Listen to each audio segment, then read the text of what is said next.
तो भाइयों जोरदार स्वागत है तुम लोगों का एक और वीडियो में ऑफ द 20 डेज प्लेज। और अगर इस वीडियो तक पहुंच चुके हो तो कंधे को ठोक कर खुद को एक बार शाबाशी दे देना, क्योंकि तुमने भी मेरे साथ कमिटमेंट ली है 20 डेज में पूरा का पूरा सिलेबस खत्म करने की। तो चलो शुरुआत करते हैं।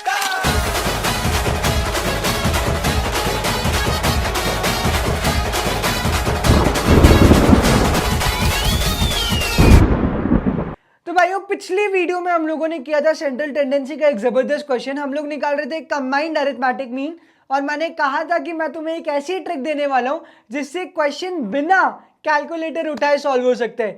तो आओ गौर फरमाते हैं। इस ट्रिक को मैं नाम दे देता हूं रेशियो की ट्रिक। इस ट्रिक की कुछ लिमिटेशंस है, उस बात का विशेष ध्यान रखना। पहली लिमिटेशन कि तुमसे N1 या फिर N2 ही पूछा गया हो तभी ये ट्रिक लगाना, अदरवाइज ये ट्रिक मत लगाना।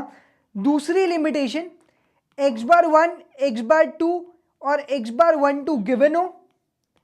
और तीसरी अंतिम लिमिटेशन कि N1 N2 की एग्जैक्ट वैल्यूज नहीं आएंगी, सिर्फ रेशियो हो जाएंगे। तो ये तीन ही कंडीशन में ये ट्रिक लगाना। पहली कंडीशन कि तुमसे N1 या N2 पूछ रहे।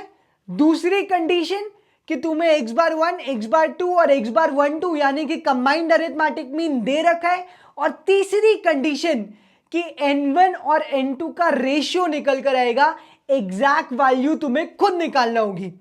जैसे इस क्वेश्चन में तुम्हें x बार 1 दे दिया था, x बार 2 दे दिया था, x बार 1 2 भी दे दिया था, और तुमसे पूछ रहे थे N1 और N2। तो रेशियो निकालने का बहुत आसान तरीका है।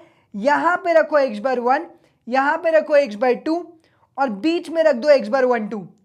यहां पे लिखो x बार 1 माइनस x बार 1 2 और यहां पे लिखो x बार 2 माइनस x बार 1 2। साइन को इग्नोर करना है, भले ही नेगेटिव साइन हो तो भी उसको पॉजिटिव ही करके लिखना है। सपोज यहां पे लिखा हुआ है 2 और यहां पे लिखा हुआ है 5, तो 2 माइनस 5 तुम लोग यहां -3 मत लिखना, बल्कि +3 ही लिखना, यानी साइन को इग्नोर करना है। तो ये जो दो फिगर्स आएंगे x बार 1 माइनस x बार 1 2 और x बार 2 माइनस x बार 1 2, ये एक्चुअली रेशियोज हैं N1:N2 के। जी हाँ, तो बहुत आसान से ट्रिक। x बार 1 लेफ्ट हैंड साइड में रख दो, x बार 2 राइट हैंड साइड में रख दो, x बार 1 2 बीच में रख दो। x बार 1 माइनस x बार 1 2 करोगे तो तुम्हें N2 का रेशियो मिलेगा, और x बार 2 माइनस x बार 1 2 करोगे तो तुम्हें N1 का रेशियो मिलेगा। मैं समझाता हूं कैसे। अगर इस क्वेश्चन में मैंने ये ट्रिक यूज की तो मैं यहां पे रखूंगा 10,000 क्योंकि ये था x1, यहां पे रखूंगा 15,000 क्योंकि ये था x2, बीच में रखूंगा मैं मेरा मीन जो कि था 12,000, और मैं यहां पे निकालूंगा रेशियो। तो 10,000 माइनस 12,000 यहां पर आया 2,000, 15,000 माइनस 12,000 यहां पर आया 3,000। मैं साइन को इग्नोर करूंगा, मुझे नेगेटिव पॉजिटिव से मतलब नहीं है, मुझे सिर्फ डिफरेंस चाहिए। तो ये 3,000 और 2,000 N1:N2 है, यानी 3:2 का रेशियो है बिटवीन N1 एंड N2। और अगर तुम्हें पता है कि N1 और N2 मिलाकर 100% होते हैं तो N1 होने वाला है 60% और N2 होने वाला है 40%। मतलब जवाब बहुत आसान है। स्किल्ड वर्कर्स जो है उनका परसेंटेज होगा 40% और अनस्किल्ड वर्कर्स जो है उनका परसेंटेज होगा 60%। ये अनस्किल्ड वर्कर्स के वेजेस थे और ये स्किल्ड वर्कर्स के वेजेस थे। तो अगर तुम लोग सॉल्यूशन चेक करोगे तो अनस्किल्ड वर्कर्स के परसेंटेज पूछे थे, तो अनस्किल्ड वर्कर्स के परसेंटेज आ गए 60%, और ट्रिक से भी हमारा आंसर आया है 60%। तो बहुत आसान ट्रिक है भाइयों।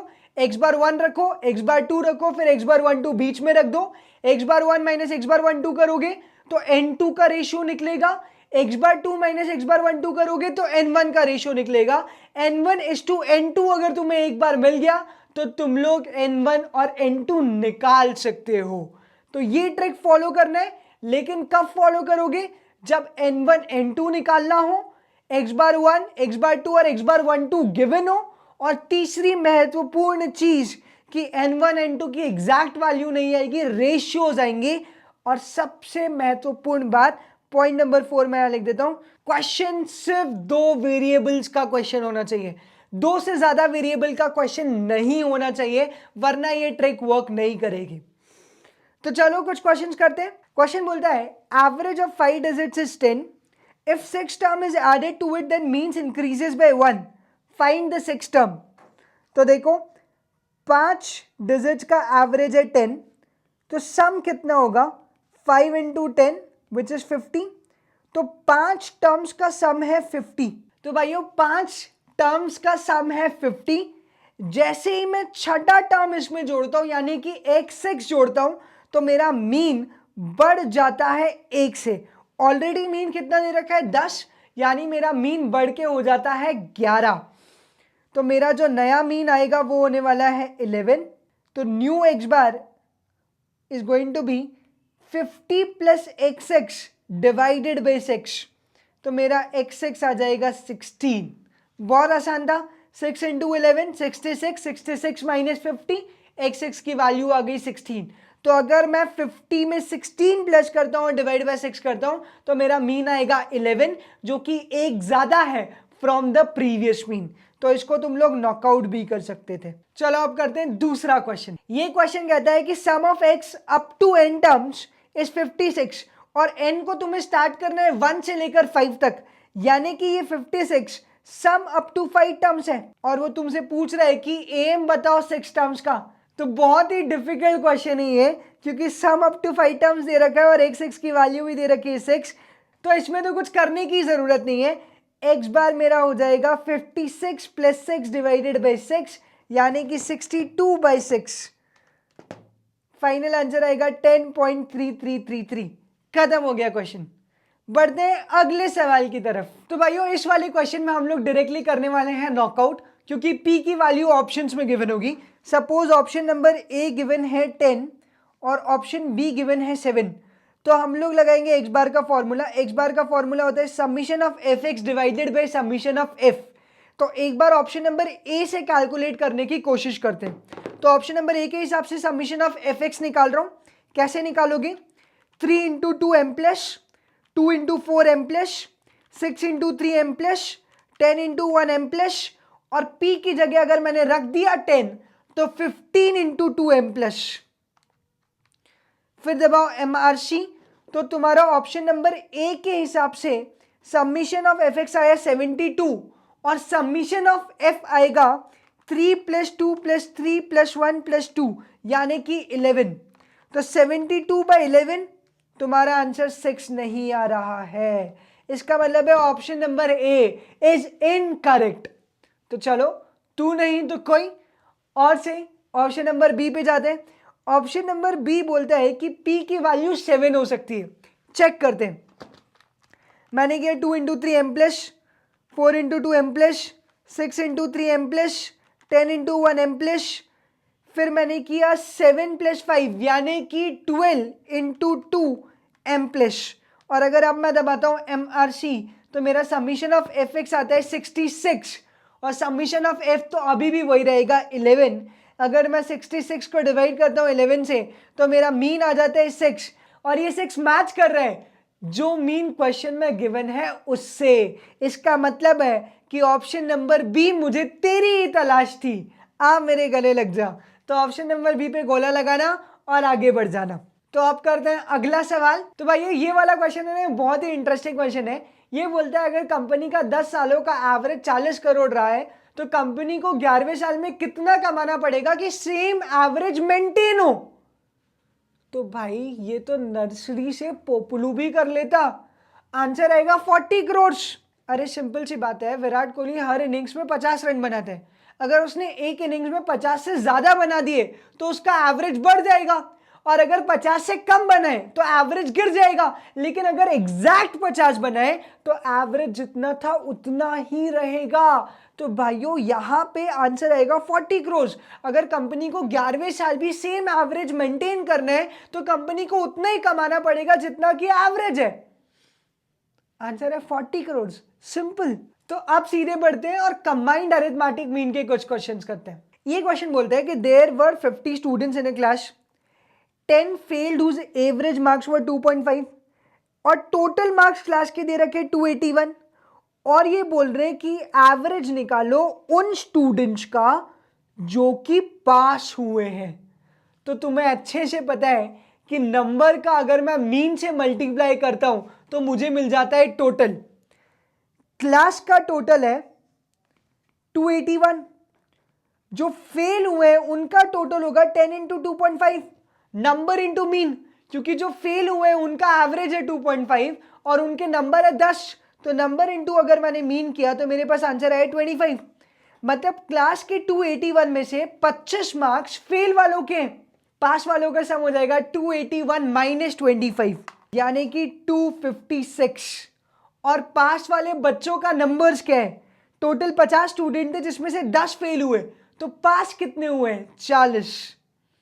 तो n हो गया 40 और पास वालों का सम हो गया 256, तो एवरेज आ जाएगा 256/40 यानी कि 6.4। तो देखो सबके सब नालायक है क्लास में, क्लास का एवरेज पास वाले बच्चों का आया है 6.4 मार्क्स, वेरी पुअर। तो पढ़ाई नहीं करोगे तो ऐसे ही मार्क्स आएंगे इन द सीए फाउंडेशन, तो प्लीज पढ़ लो यार। अगला क्वेश्चन, ये क्वेश्चन कहता है the average age of 15 student is 15 years, out of these the average age of 5 students is 14 years.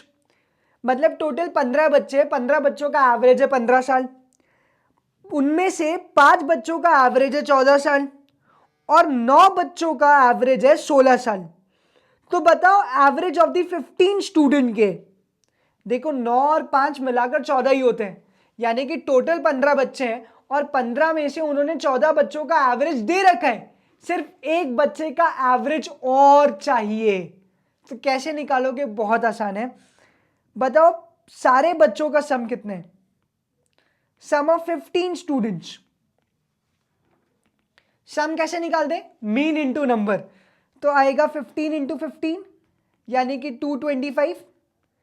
फिर निकालो तुम लोग सम ऑफ 9 स्टूडेंट्स, तो 9 स्टूडेंट्स का एवरेज था 16 और स्टूडेंट्स थे 9, तो 9 इंटू 16 एवरेज आ जाएगा 144। अगर मैं अब निकालता हूं सम ऑफ 4 स्टूडेंट्स, अब मैं निकाल लेता हूं सम ऑफ 5 स्टूडेंट्स, तो सम ऑफ 5 स्टूडेंट्स आएगा 5 इंटू इनका एवरेज विच इज 14, तो 5 इंटू 14 हो जाएगा 70। तो भाइयों टोटल 15 बच्चों का सम आ रहा है 225, जिनमें से 9 बच्चों का सम है 144, 5 बच्चों का सम है 70, तो बचा हुआ जो सम होगा वो उस 15वें बच्चे को जाएगा। तो उस 15वें बच्चे की एज क्या होगी, as of the 15th student, तो उस 15वें बच्चे की एज होगी 225 माइनस 144 माइनस 70 यानी कि 11 ईयर्स। तो आसान सा क्वेश्चन था, टोटल एज निकाल लो, टोटल एज में 9 बच्चों की एज अलग कर दो, फिर 5 बच्चों की एज अलग कर दो, तो बची हुई आखिरी जो एज होगी वो होगी 15वें स्टूडेंट की एज। तो कुछ नहीं करना है, नंबर इंटू मीन सम होता है, इस बात का ध्यान रखना है। अगला क्वेश्चन देखते हैं, ये क्वेश्चन भी लगभग सिमिलर ही है। एवरेज वेट दे रखा है 15 स्टूडेंट्स का 110 केजी, एवरेज वेट दे रखा है 5 स्टूडेंट्स का 100 केजी, एवरेज वेट दे रखा है और 5 स्टूडेंट्स का 125 केजी। तो बताओ बचे हुए बच्चों का वेट क्या होने वाला है, जो 5 बच्चे बच गए उनका एवरेज वेट क्या है। तो बहुत आसान है, 15 स्टूडेंट्स का सम है 110 इंटू 15 यानी कि 1650 केजी, जिनमें से 5 स्टूडेंट्स का सम है 100 केजी, तो 100 इंटू 5 500 केजी, तो इन 5 स्टूडेंट्स के हो गए। फिर अगले 5 स्टूडेंट्स का एवरेज वेट है 125 केजी, तो और 5 स्टूडेंट्स का जो सम आएगा वो आएगा 5 इंटू 125 यानी कि 625। तो टोटल वेट है 1650, जिसमें से 500 किलो 5 बच्चों का वेट है, 625 किलो और 5 बच्चों का वेट है, तो जो बचा हुआ वेट होगा वो आखिरी के 5 बच्चों का होगा। तो बचा हुआ वेट कितना है निकाल लो, 1650 माइनस 500 माइनस 625, तो तुम्हारा जो बचा हुआ वेट आएगा वो आएगा 525। और ये 525 किन स्टूडेंट्स का सम है, 5 स्टूडेंट्स का। तो average weight of last 5 students is equal to 525/5 यानी कि 105 किलो। बड़े ही मोटे स्टूडेंट्स हैं यार इनके, 105 किलो एवरेज वेट जा रहा है इनका, मतलब 2-4 हाथी तो नहीं रख रखे इन्होंने अपने स्कूल में। तो करते हैं अगला question which is based upon the trick. तो देखो ये क्वेश्चन बहुत आसान था अगर तुम लोग ट्रिक से करते तो। एवरेज वेट दे रखा है 100 स्टूडेंट्स का 60 kg, एवरेज वेट बॉयज का दे रखा है 70 kg और एवरेज वेट गर्ल्स का दे रखा है 50 kg, और वो बोल रहे हैं find the number of girls. तो एक काम करो, 70 एक साइड लिखो, 50 एक साइड लिखो, बीच में लिख दो 100। तो 70 माइनस 100 होता है 30 और 50 माइनस 100 होता है 50।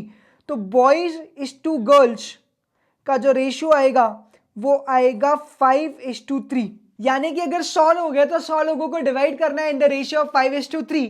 तो नंबर ऑफ गर्ल्स अगर तुम्हें निकालना है तो नंबर ऑफ गर्ल्स हो जाएगा 100 डिवाइडेड बाई 8 इंटू 3। तो 100 डिवाइडेड बाई 8 इंटू 3, तो नंबर ऑफ गर्ल्स तुम्हारी आ जाएंगी 37.5। तो भाइयों ये क्वेश्चन अगर तुम लोग ट्रिक से सॉल्व करोगे तो सेकेंड्स में सॉल्व हो जाएगा। Average weight of 100 students they रखा है 60 kg, तो ये कंबाइंड एवरेज है इसलिए बीच में लिख दिया। Average weight of boys they रखा है 70 kg, तो बॉयज का वेट एक साइड लिख दिया। Average weight of girls they रखा है 50 kg, तो वो एक साइड लिख दिया। अगर अब मैं रेशियो निकालूं तो 70 माइनस 60 हो जाता है 10, 50 माइनस 60 हो जाता है 10, यानी कि रेशियो आया है 1:1 का। मतलब नंबर ऑफ बॉयज बराबर है नंबर ऑफ गर्ल्स के। इसका मतलब है नंबर ऑफ गर्ल्स होने वाली है 50 गर्ल्स, क्योंकि 100 डिवाइड होगा in the ratio of 1:1, boys और गर्ल्स के नंबर आ जाएंगे, तो गर्ल्स के नंबर आएंगे 50। तो भाइयों मीन के क्वेश्चंस हो गए खत्म, लेकिन एक प्रॉपर्टी अभी भी बाकी है और ये बहुत ही इंपॉर्टेंट प्रॉपर्टी है। जब भी डिफिकल्ट क्वेश्चन आता है तो इस प्रॉपर्टी का यूज एग्जामिनर हमेशा करता है। प्रॉपर्टी नंबर 4, हमारा अरिथमेटिक मीन निकाला जा सकता है अज्यूम्ड मीन वाले फॉर्मूला से। यानी तुम्हें कुछ गिवन फिगर्स होंगे, अगर तुम मन से कोई मीन अज्यूम करो तो उस गलत मीन को भी सही मीन बनाने का फॉर्मूला होता है, और फॉर्मूला है a plus summation d by N. Simple सा फॉर्मूला है a plus summation d by N. तो एक छोटा सा क्वेश्चन करते हैं जो कि काफी होगा इस प्रॉपर्टी को समझने के लिए। सपोज मैंने तुम्हें एक सीरीज दी 2 4 6 8, इसका मीन तुम सब लोगों को पता है कि मीन आता है 5, पर मुझे मीन डायरेक्टली नहीं निकालना है, मुझे इनडायरेक्टली निकालना है। मैं सबसे पहले गलत मीन अज्यूम कर लेता हूं और उस गलत मीन से मैं सही मीन निकालूंगा। तो लेट मी अज्यूम कि मेरा मीन 100 है। तुम लोग चाहो तो 150 अज्यूम कर सकते हो, 2000 अज्यूम कर सकते हो, 2 लाख अज्यूम कर सकते हो।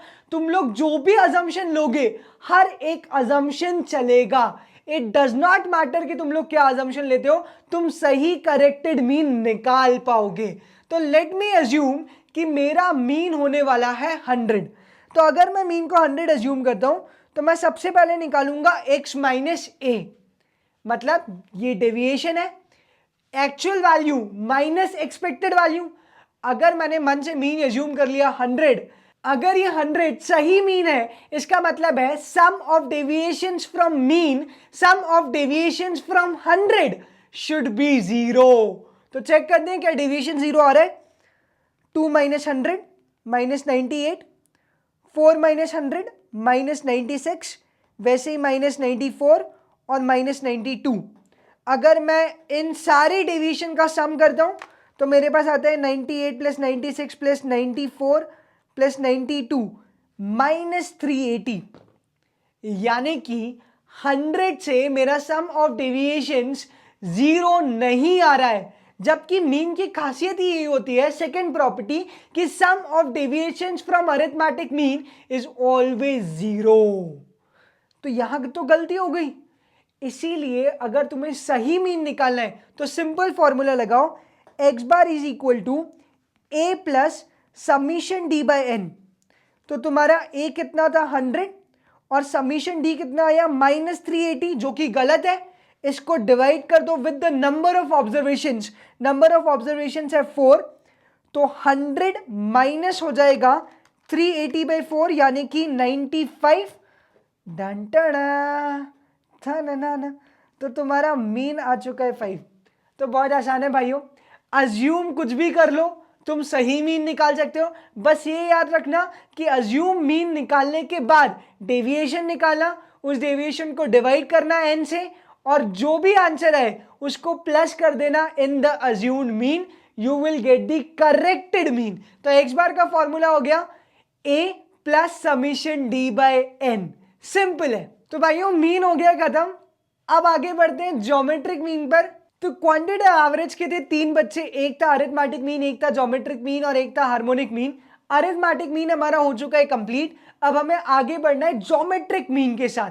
तो सबसे पहला सवाल यही होना चाहिए कि जब अरिथमेटिक मीन ऑलरेडी एग्जिस्ट कर रहा था तो ये ज्योमेट्रिक मीन क्यों आ गया यार?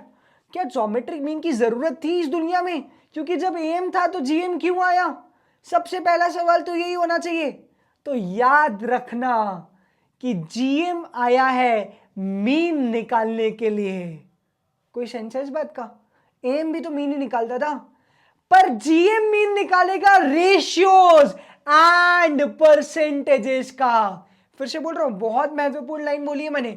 जीएम मीन निकालेगा रेशियोज और परसेंटेजेस का। जब साइंटिस्ट ने बहुत सारी कैलकुलेशंस की तो साइंटिस्ट को पता चला कि अरिथमेटिक मीन अपने अंदर ट्रेंड्स को इनकॉर्पोरेट नहीं करता, जबकि ज्योमेट्रिक मीन अपने अंदर ट्रेंड को इनकॉर्पोरेट करता है। ट्रेंड क्या होते हैं? मैंने पहले एग्जाम में बैठा, मेरे को आए 35, फिर अगली एग्जाम में बैठा फिर आए 37, फिर अगली एग्जाम में बैठा फिर आए 39, फिर चौथी एग्जाम में बैठा तो मेरे को पूरा बिलीव था कि मैं पास हो जाऊंगा, क्योंकि ट्रेंड एनालिसिस मेरे फेवर में है। पहले 35, फिर 37, फिर 39 और अब आएंगे सीधे 42, यानी कि मैं हो जाऊंगा पास इन सीए फाउंडेशन। तो ये वाला जो ट्रेंड है ना भाई, बढ़ता हुआ या फिर गिरता हुआ, ये इनकॉर्पोरेट करता है ज्योमेट्रिक मीन, जो अरिथमेटिक मीन नहीं कर पाता। इसलिए geometric mean best measure of central tendency है only for ratios and percentages. यानी ओवरऑल बेस्ट तो मीन है, लेकिन रेशियोज और परसेंटेज के लिए बेस्ट कौन है? Geometric mean. तो लिखो प्रॉपर्टी। तो भाइयों अगर एग्जाम में क्वेश्चन आ जाए रेशियोज और परसेंटेजेस गिवन हो और तुमसे बोले मीन निकालो, तो भले ही क्वेश्चन चुपकी है, क्वेश्चन चुपचाप बैठा हुआ है और ये नहीं बता रहा कि कौन सा मीन निकालना है, तो तुम्हें खुद समझना पड़ेगा कि तुम्हें ज्योमेट्रिक मीन निकालना है, क्योंकि geometric mean is the mean which is calculated for ratios and percentages. अब सवाल ये आता है कि ज्योमेट्रिक मीन निकलेगा कैसे? ये ज्योमेट्रिक मीन का फॉर्मूला क्या है? तो ज्योमेट्रिक मीन में भी इंडिविजुअल, डिस्क्रीट और कॉन्टिन्यूस सीरीज होती है, लेकिन तुम्हारे लिए जो इंपॉर्टेंट है वो है इंडिविजुअल सीरीज। डिस्क्रीट और कॉन्टिन्यूस इतिहास के पन्नों में है ही नहीं, किसी भी एग्जाम में डिस्क्रीट और कॉन्टिन्यूस आया ही नहीं है। हर एग्जाम में ज्यादा से ज्यादा उन्होंने पूछा इंडिविजुअल सीरीज से क्वेश्चन। तो इंडिविजुअल सीरीज ही पढ़ना है ज्योमेट्रिक मीन में। मैं फॉर्मूला तीनों के लिख देता हूं। तो भाइयों मैंने तीनों फॉर्मूले लिख दिए। सबसे पहले इंडिविजुअल सीरीज की बात कर लेते हैं। अगर इंडिविजुअल सीरीज का ज्योमेट्रिक मीन निकालना है तो तुम्हें कुछ नहीं करना है, जो भी ऑब्जर्वेशंस दे रखे हैं सबसे पहले तो उन सबका मल्टीप्लाई कर दो और जितने नंबर ऑफ ऑब्जर्वेशंस है वो वाला रूट निकाल लो। फिर से रिपीट करता हूं, जितने भी ऑब्जर्वेशंस दे रखे हैं उन सबको मल्टीप्लाई कर दो और जितने भी ऑब्जर्वेशंस थे, नंबर ऑफ ऑब्जर्वेशंस, बस वो वाला रूट निकाल लो। जैसे 3 ऑब्जर्वेशंस थे तो मैं निकालूंगा क्यूब रूट, यानी खोपड़ी पे आएगा 1/3। अगर 5 ऑब्जर्वेशन थे तो मैं निकालूंगा 5th रूट, यानी खोपड़ी पे आएगा 1/5। अगर 8 ऑब्जर्वेशन थे तो मैं निकालूंगा 8th रूट, यानी खोपड़ी पे आएगा 1/8। यानी 2 स्टेप है। सबसे पहले जितने भी ऑब्जर्वेशन है सबका कर दो मल्टीप्लाई और खोपड़ी पे रख दो 1 बाय नंबर ऑफ ऑब्जर्वेशंस। आसान, सिंपल और स्कोरिंग ज्योमेट्रिक मीन। इंडिविजुअल के बाद अगर मैं डिस्क्रीट की बात करूं तो डिस्क्रीट का फॉर्मूला हो जाता है x1 की खोपड़ी पे f1 इंटू x2 की खोपड़ी पे f2 अप टू xn की खोपड़ी पे fn और पूरे की खोपड़ी पे 1 बाय समीशन f। कॉन्टिन्यूस में x रिप्लेस हो जाता है m के साथ, एंटायर फॉर्मूला इज सेम। तो ज्योमेट्रिक मीन के वैसे तो 3 फॉर्मूले, लेकिन एग्जाम के लिए जो इंपॉर्टेंट है वो है इंडिविजुअल सीरीज। आओ एक क्वेश्चन प्रैक्टिस करते हैं। सपोज मैंने तुम्हें कहा कि ज्योमेट्रिक मीन निकालो, कैलकुलेट जीएम ऑफ 2, 4, 6, 8। 2, 4 और 6, 8 का ज्योमेट्रिक मीन निकाल के दिखाओ। ये मैंने तुम्हें स्पष्ट शब्दों में कह दिया। तो कैसे निकालोगे? 2 इंटू 4 इंटू 6 इंटू 8, सारे ऑब्जर्वेशंस का कर दिया मल्टीप्लाई और खोपड़ी पे रखा 1 बाय नंबर। टोटल ऑब्जर्वेशंस कितने? 4, तो खोपड़ी पे रख दिया 1/4। सारे नंबर्स का जब मैंने मल्टीप्लाई किया तो मेरे पास आया 2 इंटू 4 इंटू 6 इंटू 8 यानी कि 384 और 384 की खोपड़ी पे जाएगा 1/4। क्या 1/4 को मैं लिख सकता हूं 1/2 इंटू 1/2 यानी कि इसको सॉल्व करने के लिए मैं सीधे सीधे 2 बार दबा सकता हूं अंडर रूट। तो टाइप करो 384, दबाओ 2 बार अंडर रूट, तुम्हारा ज्योमेट्रिक मीन आ जाएगा 4.426। तो बहुत आसान है, जितने भी नंबर्स है सबका करो मल्टीप्लाई और खोपड़ी पे रख दो 1 by number of observations.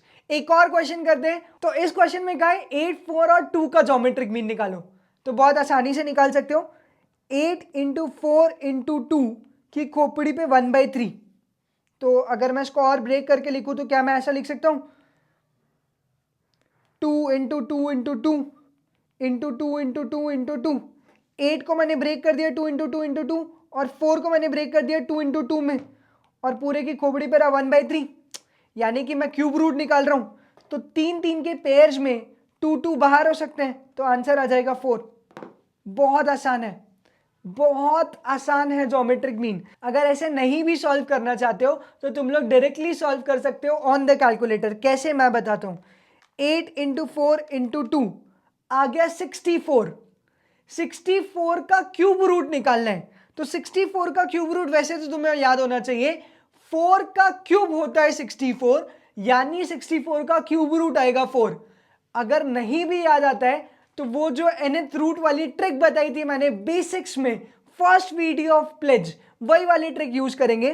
Type करो 64, टाइप करो अंडर रूट 12 टाइम्स 1 2 3 4 5 6 7 8 9 10 11 12 माइनस कर दो 1, डिवाइड कर दो 3 से, प्लस कर दो 1, multiply equal to 12 bar. Done मेरा फाइनली आंसर आ जाता है 4। इसका मतलब है 64 का क्यूब रूट हुआ है 4। तो तुम लोग डायरेक्टली वैसे भी निकाल सकते हो। मैंने पेयरिंग करके 2 बाहर निकाल दिए तो आंसर आ गया 4। ऐसे भी सॉल्व किया जा सकता है, टोटली अप टू यू। एक और क्वेश्चन देखते हैं। The geometric mean of observation 40, 50 and x is 10, then find the value of x। तो x को तुम्हें करना है नॉकआउट मेरे भाई, सिंपली नॉकआउट कर दो और तुम्हें आंसर मिल जाएगा। ऑप्शन नंबर ए गिवन हो सकता है 2, ऑप्शन नंबर बी गिवन हो सकता है 1/2। तो सबसे पहले मैं x को मानता हूं ऑप्शन नंबर ए। अगर मैंने x को ऑप्शन नंबर ए माना तो 40 इंटू 50 इंटू 2 पूरे की खोपड़ी पे 1/3। तो क्या 4000 का क्यूब रूट 10 निकलेगा? निकल ही नहीं सकता। चाहो तो तुम लोग कैलकुलेटर पे करके देख लेना, क्योंकि 10 का क्यूब होता है 1000 यानी कि 1000 का क्यूब रूट ही आएगा 10। तो 4000 का क्यूब रूट 10 नहीं आ सकता। तुम चाहो तो चेक कर लेना। तो option number A is not the answer. B try करते।